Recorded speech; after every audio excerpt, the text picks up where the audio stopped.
Hello viewers, welcome to your own YouTube channel Know About Investment। Friends, आज का हमारा जो टॉपिक है वो हर एक रिटेल इन्वेस्टर के मन का वो कॉमन सवाल है, वो कॉमन क्वेश्चन है कि क्या हम स्टॉक मार्केट से पैसे नहीं कमा सकते। जो पहले के ज़माने में जो बड़े बड़े इन्वेस्टर्स हैं जिनको देखकर हम लोग स्टॉक मार्केट के अंदर आए हैं, यानी कि फॉर एन एग्ज़ाम्पल अगर आप देखेंगे यहाँ पर वॉरेन बफेट साहब, जो स्टॉक मार्केट की दुनिया के अंदर बात करें एक बहुत ही एक इम्पॉर्टेंट नाम है।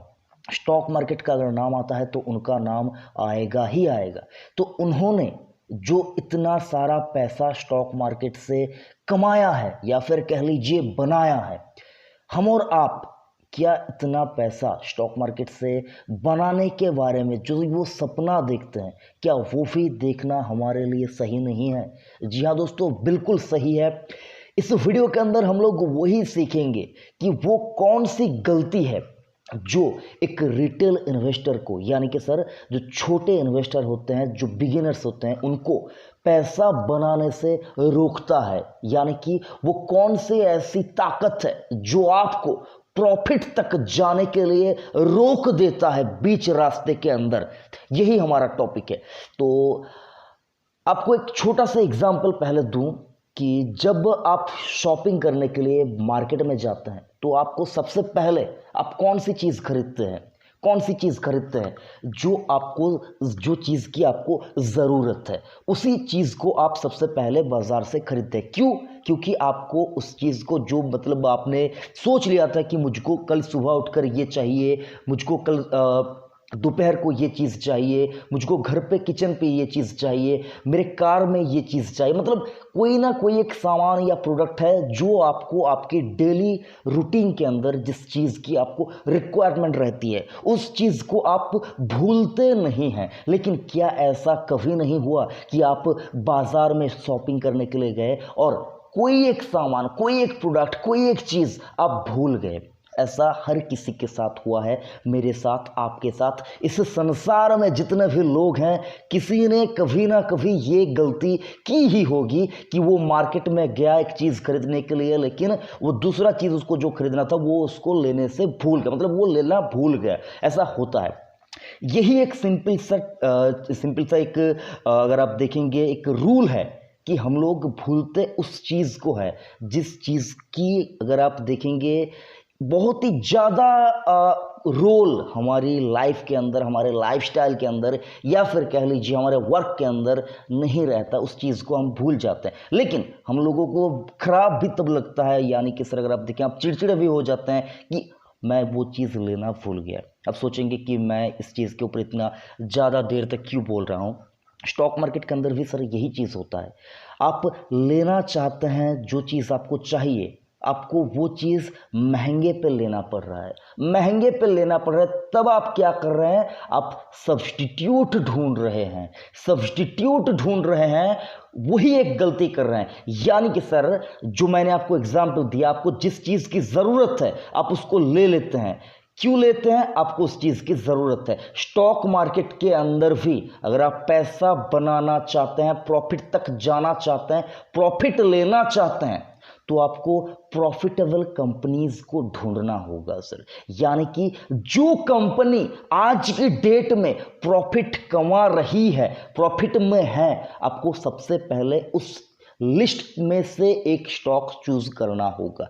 उसके बाद आपको क्या करना होगा सर? उसके बाद आपको ये समझना होगा कि आपने जिस कंपनी को चूज किया उसका बेसिक फंडामेंटल कैसा है। यानी कि कंपनी प्रॉफिट कमा रही है, कंपनी के अंदर कर्जा तो नहीं है, क्या वो जो प्रॉफिट कमा रही है क्या उसका सारा अमाउंट ब्याज चुकाने के अंदर या फिर प्रिंसिपल, लोन का जो प्रिंसिपल है वो देने में निकल जा रहा है? आपको ये देखना होगा। उसके बाद आपको क्या देखना होगा सर? उसके बाद आपको देखना होगा उस कंपनी के अंदर वैल्यू कितनी है, उसका ब्रांड वैल्यू कितना है, वो कंपनी कितने दिनों से है, वो कंपनी कब तक रह सकती है, उस कंपनी का मार्केट शेयर कितना है। आपको ये कुछ तमाम चीज़ें हैं जिसके ऊपर आपको फोकस करना होगा। आपने काफ़ी बार सुना होगा, मैंने जिक्र भी किया होगा, कोलगेट। सुबह उठकर सबसे पहले आपको जिस चीज़ की ज़रूरत होती है सर वो होता है टूथपेस्ट। और टूथपेस्ट मार्केट के अंदर सबसे ज़्यादा जो मार्केट शेयर गेन करती है वो कंपनी है सर कोलगेट। आपको इंडिया के अंदर, मैं इंडिया की बात कर रहा हूँ सर, इंडिया के अंदर आपको कोलगेट 70% घरों में कोलगेट का प्रोडक्ट, कोलगेट पाल्मोलिव का जो प्रोडक्ट है वो आपको देखने को मिल जाएगा। उसके बाद सर अगर आप देखेंगे, आप उसके बाद ब्रेकफास्ट करने के लिए जाते हैं सर, ब्रेकफास्ट करने के लिए कोई यहाँ पर सुबह उठकर ब्रेड रोटी कोई खाता है सर, या फिर किसी के देख लीजिए कोई सलाद वगैरह कुछ खाता है। रोटी की बात करें तो सर रोटी के अंदर जो सबसे आज की डेट में चाहिदा जिस चक्की का आटा है सर वो है सर आशीर्वाद। वो कौन सी कंपनी बनाती है सर? आईटीसी बनाती है। हो गया सर आपका ब्रेकफास्ट हो गया, आपने यहाँ पर ब्रश भी कर लिया, उसके बाद सर आप गाड़ी से ऑफिस के लिए रवाना होते हैं। आप किस कंपनी की कार में जाते हैं, आप किस कंपनी के स्कूटर में जाते हैं, किस कंपनी के बाइक में जाते हैं, आप किस कंपनी के बस में जाते हैं, ये आपको ध्यान में रखना होगा सर। सुबह से लेकर रात तक आप जिन कंपनीज के प्रोडक्ट को यूज करते हैं, ये आपके लिए सबसे ज्यादा पहली प्रायोरिटी है कि आपको उस लिस्ट में से कंपनीज को चूज करना होगा। आप बस चूज करते हैं, टाटा मोटर्स की बस चूज करते हैं। आप बाइक में जाते हैं, हो सकता है बजाज का या फिर हीरो का, आप बाइक में उसके अंदर आप मतलब उसके उस कंपनी का बाइक यूज करते हैं। कार हो सकता है आपका मारुति का हो, टाटा का हो, महिंद्रा का हो सकता है कार आपका किसी अदर कंपनी को, लेकिन मैं इंडिया के अंदर बात करें तो इन्हीं 3 मेजर कंपनीज है। मारुति तो मार्केट लीडर है। आप जाते हैं वहाँ पर बैठने के बाद आप जिस कंप्यूटर में काम करते हैं, आपका जो इंटरनेट प्रोवाइडर आपके ऑफिस में, आपका जो ऑफिस है या फिर आपका लैपटॉप है, आपका फ़ोन का जो इंटरनेट प्रोवाइडर है जिसके थ्रू आप काम करते हैं सर, इंटरनेट अगर नहीं रहेगा तो सर आप काम नहीं कर पाएंगे। कौन सी कंपनी का आपका ऑपरेटर कौन सी कंपनी का है सर वो आपको देखना होगा। उसके बाद सर आप टिफिन करने जाते हैं, क्या खाते हैं, क्या पीते हैं, सारा कुछ आपको यहाँ पर ध्यान में रखना होगा। एक दिन स्टडी कीजिए, बस एक दिन ये चीज़ स्टडी कर लीजिए सर, आपको पता चल जाएगा आपको किस कंपनी का स्टॉक लेना है। इसमें से अगर आप देखेंगे काफ़ी बार आपको ऐसा लगेगा कि ऐसे कंपनी के स्टॉक में तो रिटर्न मल्टीबैगर नहीं होता है सर। तो यहाँ पर ही मैं आपको ये चीज़ समझाना चाहता हूँ, वो जो गलती है सर जो हर किसी के मन में है। आप मार्केट में आज आए हैं, 1 साल हुआ आपका, हो सकता है आप आए 2 साल 5 साल के अंदर आपको सर देखिए मल्टीबैगर यानी कि सर जो बहुत ज़्यादा रिटर्न देता है जो स्टॉक वो मल्टीबैगर बन जाता है सर। तो आज आप मार्केट में आए हैं और अगर आप आज ही से सोच रहे हैं कि आपका कोई एक स्टॉक जो है सर वो आपको मल्टीबैगर रिटर्न दे देगा जिस दिन आप पहले दिन मार्केट में आए, ऐसा नहीं होता है सर। आप यहाँ पर भी आपको मैं एक एग्जाम्पल के साथ समझाना चाहूँगा। आप बहुत बार हो सकता है आप जो जॉब कर रहे हैं, या फिर जो आप बिजनेस कर रहे हैं, क्या पहले दिन ही आपको वो जॉब लग चुका था? ये आप सवाल खुद से कीजिए। अगर लग चुका था तो सर कोई बात नहीं सर, हो सकता है आपने बहुत ज़्यादा कोशिश की होगी, मेहनत की होगी। अगर आप वही मेहनत अगर आप करते हैं स्टॉक मार्केट के अंदर तो हो सकता है आपका पहला स्टॉक ही आपको मल्टीपल रिटर्न दे दे। लेकिन यहाँ पर जो सबसे इंपॉर्टेंट चीज़ है सर, बहुत सारे लोग हैं जिनका अगर आप देखेंगे जो पहला यहाँ पर इंटरव्यू था, पहला जो एग्ज़ाम था उसके तहत उनको जॉब नहीं लगी थी सर, नहीं लगी थी। तो उन्होंने क्या किया सर, कोशिश की, उन्होंने अपने आप को थोड़ा सा और डेवलप किया, अपने स्किल को, अपने स्टडी को, अपने यहाँ पर देखिए आप जो उनका फोकस था उसको और ज़्यादा एनहेंस किया, उसके बाद जाकर उनको जॉब लगी। तो सर उसके बाद मैं आपको एक चीज़ समझाना चाहूँगा, जिस इंटरव्यू के तहत, जिस एग्ज़ाम के तहत आपको जॉब यहाँ पर आपका लगा था सर, तो सर वो कितने नंबर पे था, काउंट कीजिए सर कितने नंबर पे था। तो सर आपको एक जॉब पाने के लिए भी आपको उतनी बार उस एग्ज़ाम को देना पड़ा था। तो सर मैं भी आपको यही कहता हूँ सर, जो मल्टीबैगर रिटर्न होता है ना सर वो जॉब की तरह होता है सर। एग्ज़ाम आपको बहुत देने होंगे, स्टॉक आपको बहुत बार आप लाइफ में अच्छे स्टॉक खरीदेंगे, उसमें से कोई एक स्टॉक आपको मल्टीबैगर रिटर्न देकर जाएगा सर, उसमें से कोई एक स्टॉक आपको मल्टीबैगर रिटर्न देकर जाएगा। और ये अगर आप देखेंगे 90% केसेस में ऐसा ही होता है। तो सर यहाँ पर अगर आप देखेंगे जो वॉरेन बफेट साहब है सर, उनके आज की डेट, आज हम लोग उनका जो यहाँ पर लाइफ स्टाइल है, उनका जो स्टेटस है, उनकी जो होल्डिंग है, उनको हम देख रहे हैं कि आप उनको जब उन्होंने पहली बार इन्वेस्टमेंट की दुनिया में वो आए थे, अगर आप तब से लेकर अब तक उनको स्टडी करेंगे तो आपको पता चलेगा सर बहुत बार वो फेल भी हुए हैं। वो मार्केट के अंदर बहुत बार फेल भी हुए हैं। अगर आप बड़े किसी भी इन्वेस्टर को उठाकर देख लीजिए सर, उनके पोर्टफोलियो को, उनके इन्वेस्टमेंट हिस्ट्री को उठाकर देख लीजिए सर, तो आपको पता चलेगा बहुत बार वो फेल हुए हैं सर। एक कभी कभी तो ऐसा भी होता है कि वो मतलब यहाँ पर बर्बाद भी हो जाते हैं, बैंकरप्ट हो जाते हैं, तब भी वो रुकते नहीं हैं। वो इन्वेस्ट अब जो उन्होंने किया है सर, उसके ऊपर वो डटे रहते हैं।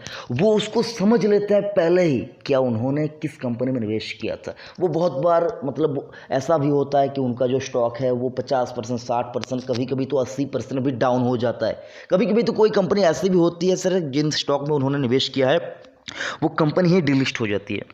ऐसा होता है सर, ऐसा मार्केट के अंदर होता है। हो सकता है आपने पहली बार किया है, आपका पहला एक्सपीरियंस ही ऐसा हो, किसी ने 2 साल के अंदर ऐसा एक्सपीरियंस किसी को होता है सर। लेकिन हम लोग चिड़चिड़े हो जाते हैं किस बात के ऊपर जानते हैं सर? मल्टीपल रिटर्न नहीं मिलता है। जो लिविंग ऑफ स्टेटस है उसको आप चेंज करना चाहते हैं स्टॉक मार्केट से। हाँ, मैं मानता हूँ आप स्टॉक मार्केट के अंदर पैसे लगा रहे हैं, आप सोच रहे हैं कि आप यहाँ से आपको बहुत ज़्यादा रिटर्न मिल जाएगा और आप एक ही साल के अंदर करोड़पति बनना चाहते हैं।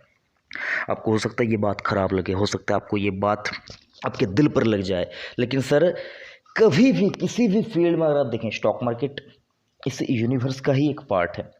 इस दुनिया के अंदर ही स्टॉक मार्केट, दुनिया शुरू होने से पहले स्टॉक मार्केट नहीं आई थी सर।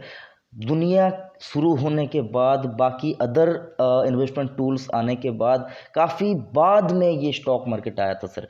तो ये भी उसी प्रिंसिपल को फॉलो करता है, इन्वेस्टमेंट के रूल के हिसाब से उसी प्रिंसिपल को फॉलो करता है। इन्वेस्टमेंट को बढ़ने के लिए समय लगता है सर। वो कहते हैं ना सर, सफलता वक्त मांगती है सर। आपका स्टॉक भी ग्रो करने के लिए वक्त उसको देना होगा। लेकिन यहाँ पर जो कॉमन गलती हम और आप कर देते हैं कि ऐसे किसी स्टॉक के अंदर दांव खेल देते हैं जिसका कोई वैल्यू ही नहीं होता है। आज की डेट में जो सबसे चाहिदा जो स्टॉक है, सुनो, किसी स्टॉक का नाम नहीं लूँगा सर, कोई भी स्टॉक खराब हो ये मैं बोलने की मतलब मेरे में औकात नहीं है कि मैं ये बोल दूँ कि कोई भी स्टॉक खराब है। पैनी स्टॉक यानी कि सर जो 10 रुपये से कम के जो भाव के शेयर होते हैं सर, वो आज की डेट में रिटेल इन्वेस्टर, जो छोटे इन्वेस्टर होते हैं सर, उनकी पसंदीदा स्टॉक है। वो ये सपना देख लेते हैं कि ये 10 रुपये का स्टॉक मुझको 1 साल में 1000 रुपये का भाव दिखा देगा, 990 रुपये का प्रॉफिट 1 साल में 10 रुपये लगाकर मेरे को हो जाएगा, मुझको मिल जाएगा।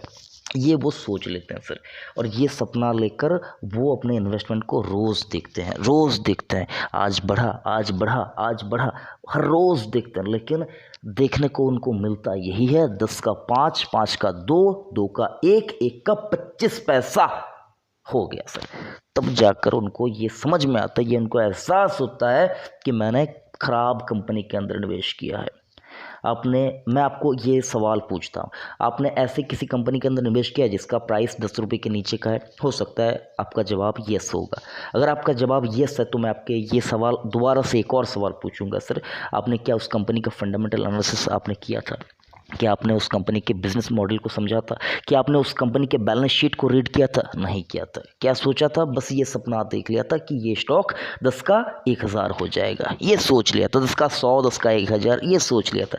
लेकिन सर मार्केट के अंदर हम और आप जैसे आज पैसा लगा रहे हैं सर, सालों से, सदियों से लोग पैसा लेकर बैठे हैं अच्छी कंपनी के स्टॉक में लगाने के लिए। तो सर मैं आपको ये बोलना चाहता हूँ कि इंडिया के अंदर, मैं सिर्फ इंडिया की बात कर रहा हूँ, क्या किसी को मतलब इतनी अक्ल नहीं है कि वो जो 10 का स्टॉक है उसकी अगर वैल्यू उनको पता चलती तो उनको नहीं खरीदते? तो अगर उसके अंदर कोई वैल्यू होती तो क्या वो 10 का शेयर आज की डेट में भी आपको 10 का ही मिलता? तो मैं आपको यही बताने की कोशिश कर रहा हूँ सर, पहले तैरना सीखिए, उसके बाद समंदर में जाइए। आप पहले इस समंदर में मतलब बीच समंदर में जाते हैं और आप कहते हैं कि हमने तो तैरना सीखा था, लेकिन हम डूब कैसे गए? सर आपने जहाँ पर तैरना सीखा था वो आपके बाथरूम के अंदर जो आपका बाथटब है सर, आपने वहाँ पर तैरना सीखा था। आपने कभी भी किसी तालाब में आप नहीं गए, कभी भी किसी बड़े जो झील होता है सर, आप झील में नहीं गए, कभी भी आपने नदी में तैरना नहीं सीखा। आप सीधा समंदर में जाना चाहते हैं, डूबना तो आपका यहाँ पर तय है।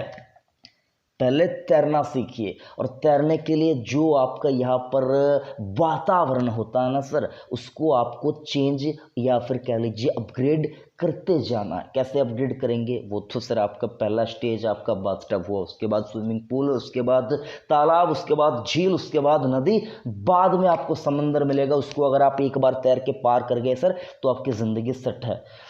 तो बताने की कोशिश यही थी कि पहले इन्वेस्टमेंट का जो रूल है, बेसिक को समझिए। आप जिस एग्ज़ाम को देने जा रहे हैं सर जॉब पाने के लिए, आप उसका सिलेबस जो है उसको देखते हैं। स्टॉक मार्केट के अंदर भी वही फंडा काम करता है सर। आप जिस कंपनी के स्टॉक के अंदर पैसा लगाना चाहते हैं, आपको पहले उस कंपनी को समझना होगा। कंपनी को समझने के लिए क्या कुछ करना होता है सर, कंपनी को समझने के लिए आपको पहले उसका बिजनेस समझना होगा, कंपनी करती क्या है। मतलब सर एग्जाम्पल के लिए बार बार मैं इस कंपनी का नाम ले लो, आईटीसी का नाम ले लो सर, आईटीसी मेरे निजी पोर्टफोलियो में है। एग्जाम्पल के लिए, इससे अच्छा मुझको पता नहीं है सर। मैंने बहुत अच्छे तरीके से इस कंपनी को स्टडी किया है, रीड किया है, देखा है, समझा है। आप सोचेंगे कि रिटर्न नहीं देता है, लेकिन तब भी मैं इस कंपनी का नाम बार बार क्यों लेता हूँ सर। जब ये कंपनी रिटर्न देगा, इतिहास रचेगा सर। लेकिन आप इस कंपनी में पैसा लगाने से पहले अपना रिसर्च ज़रूर कीजिए। मैं बोल रहा हूँ, एग्जाम्पल दे रहा हूँ, इसका मतलब नहीं है सर ये कंपनी ही बढ़ेगा, ऐसा कोई यहां पर जरूरी नहीं है। तो आईटीसी का हम लोग एग्जांपल लेते हैं। आईटीसी क्या करती है सर, आईटीसी क्या करते हैं, मेनली टोबैको प्रोडक्ट, यानी कि सर सिगरेट बनाने वाली कंपनियां। मेन बिजनेस उनका क्या है, टोबैको का बिजनेस है। उसके बाद उनका दूसरा क्या बिजनेस है सर, होटल इंडस्ट्री है। उसके बाद पेपर है। उसके बाद अगर आप देखेंगे आईटीसी का जो आईटी यानी कि सर इंफॉर्मेशन एंड टेक्नोलॉजी, वो भी अंदर है। आईटीसी होटल के अंदर है। आईटीसी यहां पर देखेंगे सर एग्रीकल्चर के अंदर है। तो आईटीसी के उसके बाद सर देखेंगे कि आईटीसी फूड्स के अंदर भी है। आईटीसी अगर आप देखेंगे एफएमसीजी के अंदर भी है। तो आईटीसी इन सारे तमाम प्लेटफॉर्म के अंदर अपना जो बिजनेस है उसको स्विच करके उसने रखी हुई है। तो आपको यहाँ पर स्पेसिफिक क्या सबसे पहले समझना होगा कि वो जो कंपनी है उसका सबसे ज़्यादा जो रेवेन्यू है वो किस सेक्टर से जनरेट होता है। अगर आप देखेंगे आईटीसी के केस में किससे जनरेट होता है सर, टोबैको बिजनेस से उसका मेन रेवेन्यू जनरेट होता है। तो उसके बाद आपको क्या समझना होगा सर, उसका जो सबसे मेन जो उसका सोर्स ऑफ रेवेन्यू है वो अगर टोबैको है, तो सबसे रिस्की जो उसका सेक्टर सेगमेंट है वो कौन सा है, वो आपको समझना होगा। आज की डेट में सर देखिए तो सर वो होटल इंडस्ट्री है। होटल सेक्टर आज की डेट में आईटीसी का सबसे ज़्यादा दिक्कत भरा एक सेक्टर है, बंद ही पड़ा रहता है सर आज की डेट में कोविड लॉकडाउन के बाद से। तो आपको ये पहले देखना होगा जो रेवेन्यू वो कमाती है उसका कितना उसको लॉस जो है सर उसको भरने में जाता है सर, आपको ये समझना होगा। अगर आपने देखा ज़्यादा कुछ लॉस नहीं है सर, ठीक ठाक ही है, यहाँ पर इन्वेस्ट किया जा सकता है। बाकी के जो अदर सेक्टर है एफएमसीजी यहाँ पर, और उसके बाद बात करें आईटी और जो उसका पेपर का बिजनेस है, मतलब ऐसा करके जितने सारे उसका बिजनेस है सर, आईटीसी का लगभग अगर देखेंगे तो 50 के ऊपर उसकी सब्सिडरी कंपनी ही से है। तो उसमें कितना प्रॉफिट होता है वो आपको समझना होगा। अदर्स इनकम कितना करती है वो समझना होगा। बैलेंस शीट को रीड करना होगा, क्वार्टरली रिजल्ट को रीड करना होगा। आप अगर आप देखेंगे सर, देखिए मैं किसी को भी अंडर एस्टिमेट नहीं कर रहा हूं सर, किसी को भी मैं यहाँ पर नीचा नहीं कह रहा हूं सर। हर कोई अपने फील्ड में सही है। मैं यहाँ पर बस आपको ये समझाने की कोशिश कर रहा हूँ। आप कॉम्पिटिटिव एग्जाम, मैं यहाँ पर कॉम्पिटिटिव एग्जाम के लिए देश की सबसे बड़ा जो यहाँ पर एग्जाम है सर उसका ही नाम ले रहा हूँ सर, यूपीएससी। यूपीएससी के अंदर आप जब उसकी तैयारी करते हैं सर, आप क्या देखते हैं सर, आप अपने लिए ऑप्शनल पेपर सेट करते हैं। आप अपने लिए जो मतलब आपका सिलेबस है, आप उस हिसाब से अपने डेली रूटीन को उस ढांचे के अंदर डाल देते हैं सर, और उस हिसाब से पढ़ते हैं सर, तब जाकर आपको उसमें जॉब लगती है। और अगर आप स्टॉक मार्केट के अंदर भी वो ऐसा ही बड़ा एक रिटर्न चाहते हैं सर, तो आपकी जो मेहनत है, आपका जो रिसर्च है किसी कंपनी के ऊपर, वो आपका सही होना चाहिए। अगर आप एक बार इस चीज़ को एक बार अगर आप कर लेंगे सर, तो आगे चलकर आपको देखने की ज़रूरत नहीं है। कोई भी एग्ज़ाम हो, कोई भी स्टॉक हो, आप वहाँ पर मतलब आपको अच्छा रिटर्न भी मिलेगा, आपको वो जॉब भी मिल जाएगी। बस मेहनत करना ज़रूरी है सर। वो मेहनत पहले स्टॉक को खरीदने से पहले वो मेहनत आपको कर लेनी है। जॉब पाने से पहले मेहनत करना है, स्टॉक खरीदने से पहले रिसर्च करना है। ये थ्योरी है सर, बस बाकी और कुछ भी नहीं है। आशा करूंगा आपको ये जितनी देर तक मैंने आपको यहाँ पर बोला है वो आपको समझ में थोड़ा बहुत भी आया होगा। अगर थोड़ा सा भी आपको ये मतलब मैंने जो बोला आपको समझ में आया, तो इस वीडियो को लाइक कीजिए, चैनल को सब्सक्राइब कीजिए और जुड़े रहिए इस फैमिली के साथ। Know about investment. जय हिंद।